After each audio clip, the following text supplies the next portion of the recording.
The Nigger of the Narcissus by Joseph Conrad, to my readers in America.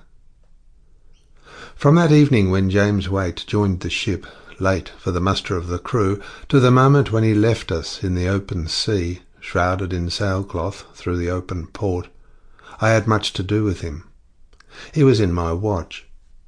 A Negro in a British forecastle is a lonely being. He has no chums. Yet James Waite, afraid of death and making her his accomplice, was an impostor of some character, mastering our compassion, scornful of our sentimentalism, triumphing over our suspicions. But in the book he is nothing. He is merely the centre of the ship's collective psychology and the pivot of the action. Yet he, who in the family circle and amongst my friends is familiarly referred to as the nigger, remains very precious to me. For the book written round him is not the sort of thing that can be attempted more than once in a lifetime. It is the book by which, not as a novelist perhaps, but as an artist, striving for the utmost sincerity of expression, I am willing to stand or fall. Its pages are the tribute of my unalterable and profound affection for the ships, the seamen, the winds, and the great sea, the moulders of my youth, the companions of the best years of my life. After writing the last words of that book, in the revulsion of feeling before the accomplished task, I understood that I had done with the sea, and that henceforth I had to be a writer. And almost without laying down the pen, I wrote a preface, trying to express the spirit in which I was entering on the task of my new life.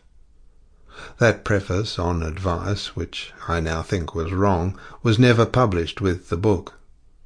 But the late W. E. Henley, who had the courage at that time, 1897, to serialize my nigger in the New Review, judged it worthy to be printed as an afterword at the end of the last instalment of the tale. I am glad that this book, which meant so much to me, is coming out again, under its proper title of The Nigger of the Narcissus, and under the auspices of my good friends and publishers, Messrs. Doubleday, Page and Company, into the light of publicity. Half the span of a generation has passed since W. E. Henley, after reading 2 chapters, sent me a verbal message. "Tell Conrad that if the rest is up to the sample, it shall certainly come out in the New Review." The most gratifying recollection of my writer's life.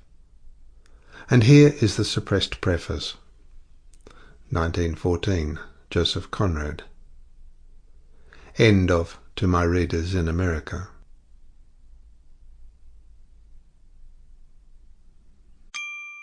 Sample complete. Ready to continue?